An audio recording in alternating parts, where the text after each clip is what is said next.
What is up, you guys? Welcome back to another video on my channel. I'm so happy to have you back. This video today is going to be in my Girl Boss Guide series, which is a new series here on my channel for all of us to just figure out our adulting and business and financial tips and advice. And you guys said you wanted to see a video on how to budget and just how to budget and save for your goals and save for travel. And so many of you guys said to me, you don't know how to save, you're spending way too much, and that you want to have money for things, but you're broke or you're a college student. The good news is that you can absolutely set up a realistic budget for yourself that will hopefully, if you choose for it to help you, it really can help you. And I hope you guys will enjoy this video. I basically just break down my monthly expenses, and I'm going to kind of share with you guys how to do that. All right, first step in creating your budget is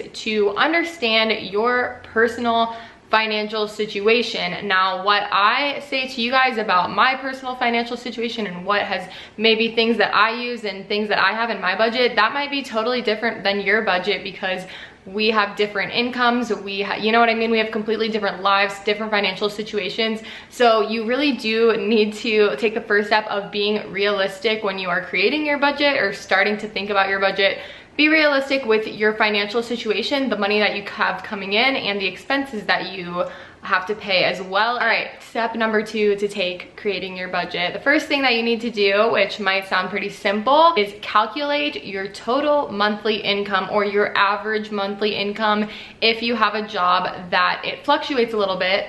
Like myself, I do not have a set monthly income. I don't have a set weekly income or a yearly income. It fluctuates so much because I get income from very many different sources with the work that I do, and I don't have one paycheck that comes in and I know what it's gonna be every month. Now, I know that a lot of jobs you might have a set amount that you get paid hourly, and you might work the same amount of hours every week or every month. So if you have a set amount already for your income, then amazing. You already know what that is going to be for yourself. So you need to know this number of your average monthly income. But if, like I said, for me, you have an income that fluctuates a little bit, or maybe you have a part-time job and you're not always working the same amount of hours, what you're gonna wanna do is look at the last, I would say look at the last 6 months that you have brought in money, and just to be safe for your budget, look at the lowest paying month of your last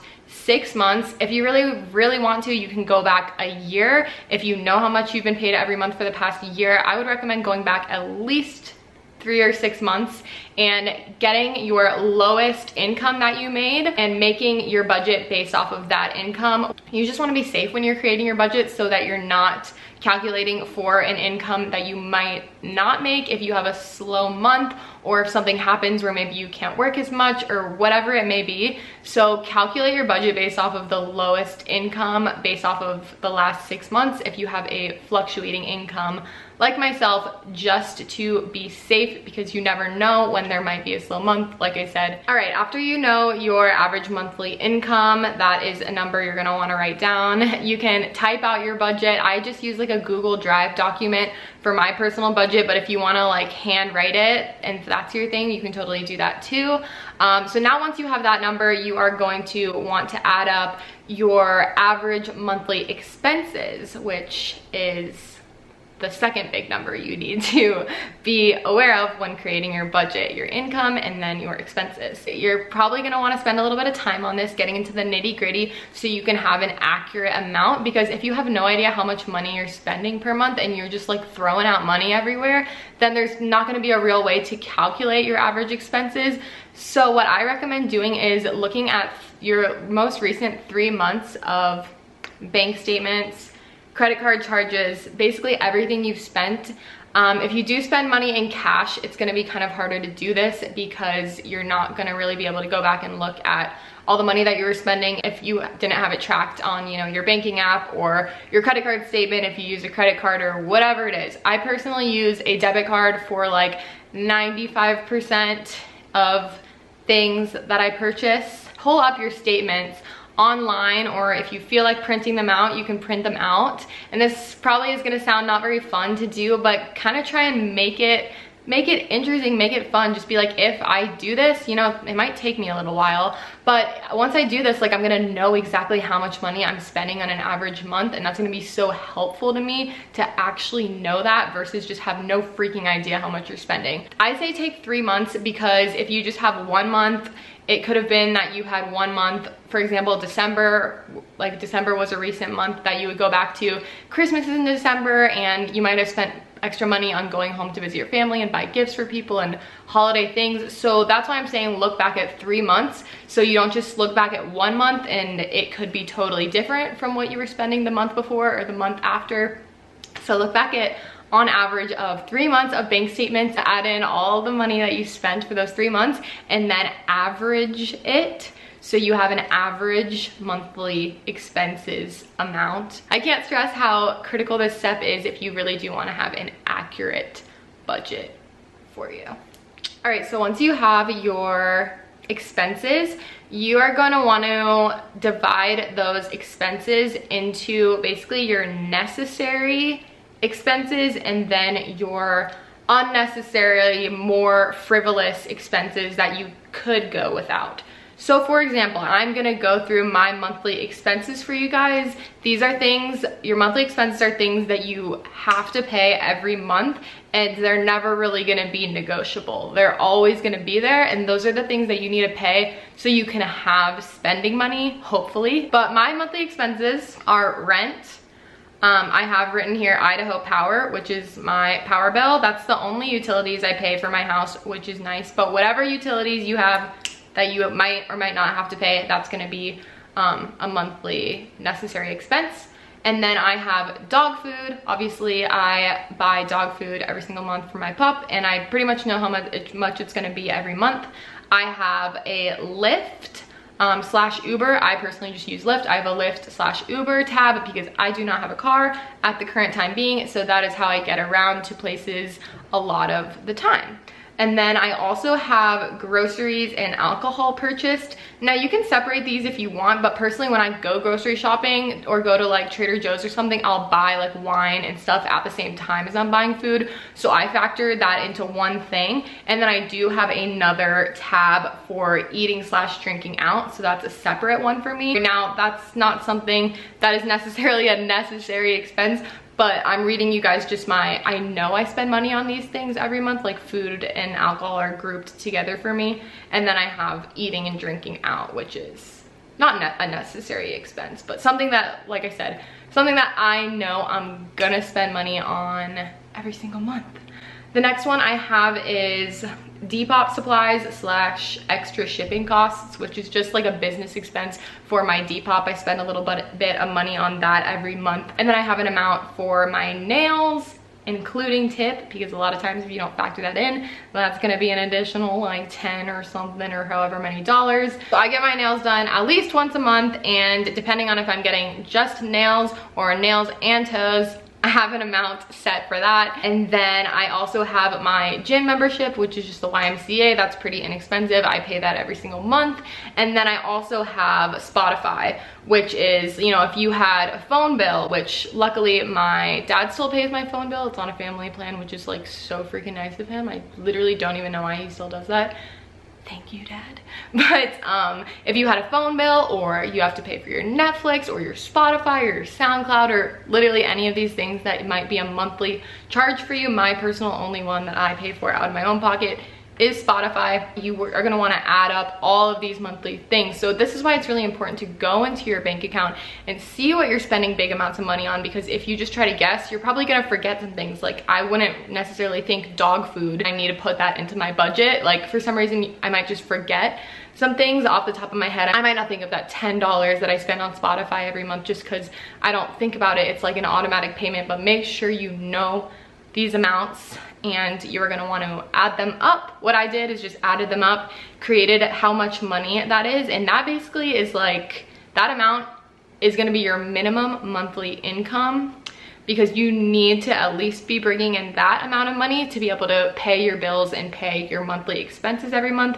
Now, there's certain things that if I was really trying to stick to a tight budget and I was trying to spend less and save more, I would probably stop getting my nails done. I would probably stop my YMCA membership. Maybe I would stop eating and drinking out so much, or I would give myself less money for that. You know what I mean? You don't have to have the same categories as me, but you're gonna have those things every single month that are non-negotiable for you, that like groceries and basic things that you need to live, like groceries and rent and utilities and whatever else is a necessity for you. Other necessary expenses that I don't personally pay but that I was thinking of that you guys might want to include if you have to pay these things are student loans, car or health insurance, like I said, Netflix, Spotify, a credit card. If you pay a credit card a certain amount on that every month.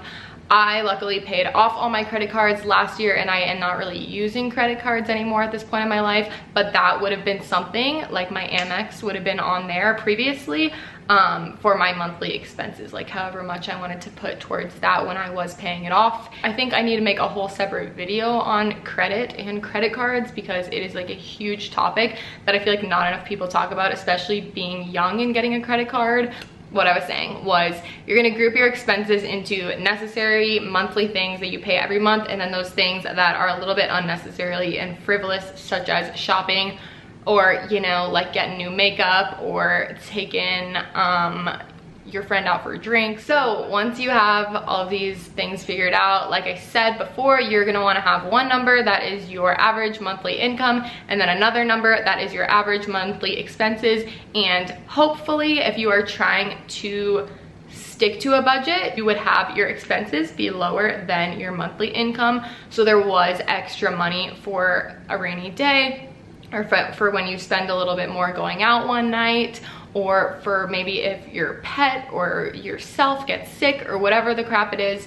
There's gonna be extra things that you have to buy that you're not factoring into your monthly budget, so you hopefully are going to want to have a little bit of extra spending money. But I know sometimes budgets are really tight and you might go over, like your expense. If your expenses are over your monthly income, then that's where you're going to be getting into potentially debt and not being able to pay your bills correctly. If your expenses are higher than your income, you're going to have to realize what that amount is on average, and you're going to have to realize how much more money you're going to have to bring your income up to be, to at least be equivalent, if not like a little bit more than your expenses. That's at least what I would do. I would figure out how I can increase my income to cover my expenses, or obviously, like I said previously, you can cut down your expenses. Now, as for keeping on track with your budget, because creating your budget is one thing and that's the easy part, and sticking to your budget is going to be the hard part, especially if you haven't done something like this before, if you've never tracked your spending.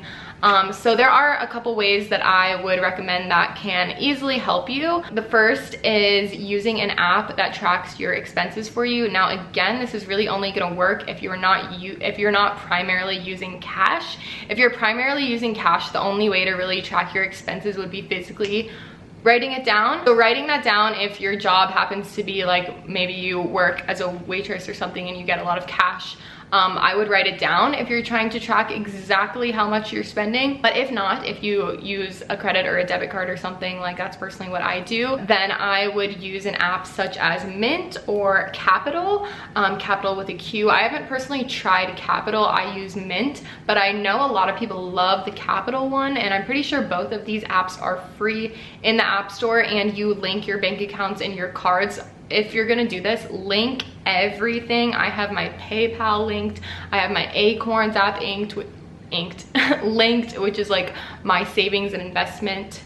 That's how I save. So link everything so you actually can go on the app and see how much money you have in all of your different accounts and how much money is being brought in and brought out of all your different accounts too. I'll have Capital and Mint and Acorns linked down below. Those are some of my favorites, although like I said, I haven't tried Capital, but I have heard that it's very helpful for budgeting. Another one that people like different than Mint. So I would just say try to find one that you would like using. I use, like I said, Mint a lot for tracking my spending, and then I use Acorns for saving and investing money for the future. So I use them for completely different things. Now, like I said, don't beat yourself up too much if you are having trouble sticking to your budget, especially when you first get started. It is really going to take some time of doing this, and you know, if you mess up one month, just try to be better the next month. If you go over your budget one month, just try to be under your budget as much as you can be the next month. You can always treat yourself too. If you have been doing a good job and you have some extra money at the end of the month, you can always treat yourself as a little, hey, you know, this is gonna make me feel good, and this is gonna make me, this is what I can do, and I stick to my budget. I have a little bit of extra spending money for those things that are fun for me to buy. All right guys, now that's pretty much the basics for how to create a budget. I definitely might do an entire Girl Boss guide video on how to save money and travel affordably. I would love to make a whole video with you guys sharing how to travel, how to afford to travel. I don't exactly know what the title would be. Comment down below if you do want to see a video on that. Just to know that any goal really is within reach, even if it does take quite some time to achieve. Just the right mindset is so crucial too. So that's why I would encourage you guys, if you missed the law of attraction, how I saved 10K video. It might sound like BS to you if you are not familiar with the law of attraction, but so many of you guys said that that video was really helpful to you, which I loved. So that will be linked down below, as well as all the resources I talked about in this video. And if you guys do want to, I'm definitely planning a future video on credit, because I could literally talk about it for probably like hours. I also would like to do a future video, one of these, on like how to travel affordably and all the different sites and tricks that I've found. So I'm gonna go ahead and sign off, and thank you guys so much for watching. I really hope you enjoyed, and I hope this was helpful, and I will see you in my next Girl Boss guide video, and just in whatever next video I have very soon. Thank you for watching, and you are amazing.